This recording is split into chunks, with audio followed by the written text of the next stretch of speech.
కొన్నాళ్ళుగా పోరాటాల గడ్డైన తుంగతుర్తికి వచ్చిన సందర్భంగా వారికి స్వాగతం పలుకుతూ మరొక సీనియర్ మంత్రివర్యులు నీటిపారుదల సివిల్ సప్లై శాఖ మంత్రులు తుంగతుర్తి ముద్దుబిడ్డ ఉత్తమ్ కుమార్ రెడ్డి గారికి, అలాగే మా సోదరుడు నా తర్వాత మళ్ళీ భువనగిరి ఎంపీ అయిన చామల కిరణ్ కుమార్ రెడ్డి గారికి, పెద్దలు గుత్తా సుఖేందర్ రెడ్డి గారు, స్పీకర్ ప్రశాంత్ కుమార్ గారికి, అలాగే మన గడ్డం ప్రసాద్ గారికి, అడ్లు లక్ష్మణ్ గారికి, వేదిక మీద నాయకులకు మా మహేష్ గౌడ్ గారికి, అందరికీ పేరు పేరున సమయం లేదు కాబట్టి సోదరులారా మీ అందరికీ కూడా ధన్యవాదాలు తెలియజేసుకుంటూ, ఇంత పెద్ద ఎత్తున మరొకసారి నల్గొండ జిల్లా అంటే కాంగ్రెస్ కంచుకోట అని చెప్పి నిరూపించి ఇంత పెద్ద ఎత్తు వచ్చిన మీకు, దాంతోపాటు గతంలో తుంగతుర్తిలో రైతాంగ పోరాటం కానీ, రజాకారులకు వ్యతిరేకంగా జరిగిన పోరాటం కానీ, ఆ తర్వాత కాంగ్రెస్ కంచుకోటగా నాడు ఎమ్మెల్యేగా జిల్లాలోనే ఒక్కడే ఉన్న మన ఆర్ దామోదర్ రెడ్డి గారు ఆ రోజుల్లో ఈ ప్రాంతంలో కాంగ్రెస్ పార్టీ కాపాడడం జరిగింది.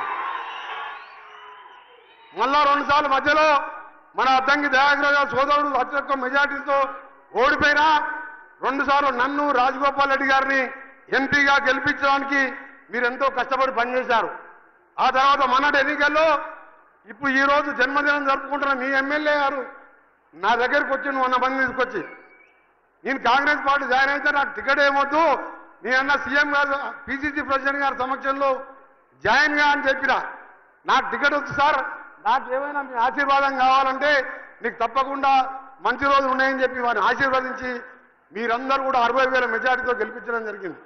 అందుకనే మీ అందరికీ కూడా మరొకసారి విజ్ఞప్తి చేస్తూ ఈ జిల్లాలో వెనుకబడ్డవంత మీ ప్రాంతానికి సంబంధించిన సమస్యల మీద ఉత్తమ్ కుమార్ రెడ్డి గారు, నేను ముఖ్యమంత్రి గారి సహకారంతో తప్పకుండా అన్ని రంగాల్లో అభివృద్ధి చేస్తామని ఇప్పుడే మీ ఎమ్మెల్యే గారు మన బోత్కూరు గుండాల మధ్య బిక్కేరు వాగుపై ఆయన ఎప్పుడు బిక్కేరు వాగులో ఈడదంటే బిక్కేరు వాగులో పడుతూ ఉంటాడు ఆయన.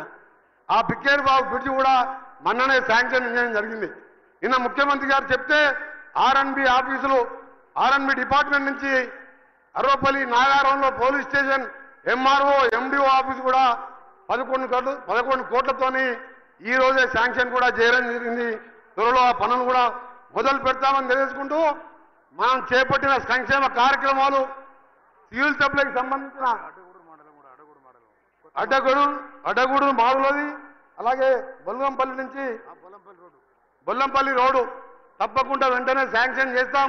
హ్యామ్ పథకం ద్వారా రాష్ట్రంలో ఆర్ఎన్బిని 12,000 కిలోమీటర్లు 12,000 కోట్లతోని పంచాయతీరాజ్ రోడ్లని ప్రతి గ్రామం నుండి మండలం వరకు బీటీగా మారవడానికి 17,000 కోట్లు, ఆర్ఎన్బి శాఖకు 12,000 కోట్లతోని మొదటి దశలో 4,600 కోట్లతోని త్వరలోనూ ముఖ్యమంత్రి గారి ఆలోచన ప్రతి గ్రామానికి మట్టి రోడ్ ఎక్కడ ఉండకూడదు, ప్రతి గ్రామానికి బీటీ రోడ్ ఉండాలని హ్యామ్ మోడల్లో తీసుకున్నాం. అందుకనే మీరు ఇవాళ ఇందిరమ్మ ఇల్లు చూస్తున్న 12 ఏళ్ల కింద ఒక్క ఇల్లు కట్టలే, ఒక్క రేషన్ కార్డు లేదు, కరెంటు ఉచితంగా ఇచ్చేది లేదు. తెలంగాణ వచ్చిన వారి కోసం, పేద ప్రజల కోసం ఇందిరమ్మ రాజ్యం ప్రజాపాలన తెస్తామని ఆ రోజు ముఖ్యమంత్రి గారితో సహా ఇలా మంత్రులందరినీ కూడా 24 గంటలు కష్టపడుతున్నాం. ముఖ్యమంత్రి గారి నాయకత్వంలో మీరు వచ్చే స్థానిక ఎన్నికల్లో కూడా 100% మనం కాంగ్రెస్ పార్టీ అభ్యర్థులను మీరందరూ కూడా ఏ విధంగా ఎమ్మెల్యేని గెలిపించిందో, ఎంపీని గెలిపించిందో, ఎప్పుడు ఎన్నికలు వచ్చినా గెలిపియాలి. మనం చేసే పథకాలు ఓట్ల కోసం కాదు. తెలంగాణ ఇచ్చిన సోనియా గాంధీ దేవతలాగా ఆంధ్రాలో మొత్తం పార్టీ మర్చిపోయింది, ఒక్క వార్డు మెంబర్ లేడు. ఎందుకు ఇచ్చింది? 4 కోట్ల పేద ప్రజల కోసం.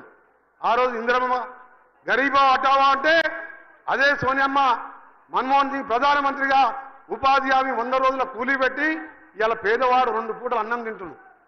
రాజశేఖర రెడ్డి గారు 2004లో ముఖ్యమంత్రిగా ₹1,00,000 20 ఏళ్ల కింద ఇందిరమ్మ ఇల్లుకు ఊరికి 100-200 ఇల్లు కడితే ఇలా రేవంత్ రెడ్డి గారు అలాగే మన ప్రభుత్వం 5 లక్షలతోని ఇల్లు కూడా పునాదులు వేసుకుంటున్నాం. అందుకనే సోదరులారా 10 ఏళ్ళు మోసం మాటలతో కాలం గడిపించినరు, అప్పులు చేతికిచ్చినరు, అయినా ఈరోజు ఆర్థికంగా ఇబ్బందులున్న ఈ కార్యక్రమాలు చేస్తున్నామని తెలియజేసుకుంటూ తప్పకుండా ఇంకా 20 నెలలు కూడా కాలే మన ప్రభుత్వం వచ్చి, ఈ 40 నెలలు ఉంటాం. ఆ తర్వాత మరో 60 నెలలు ఉంటాం. తప్పకుండా 10 ఏళ్ళు మన పార్టీ అధికారంలో ఉంటుంది. ప్రతి అభివృద్ధి కార్యాన్ని ప్రతి గ్రామాన్ని అభివృద్ధి చేసే బాధ్యత తీసుకుంటామని తెలియజేసుకుంటూ మరొకసారి మీ అందరికీ కూడా మన ముఖ్యమంత్రి గారికి పెద్ద ఎత్తున స్వాగతం పలికినందుకు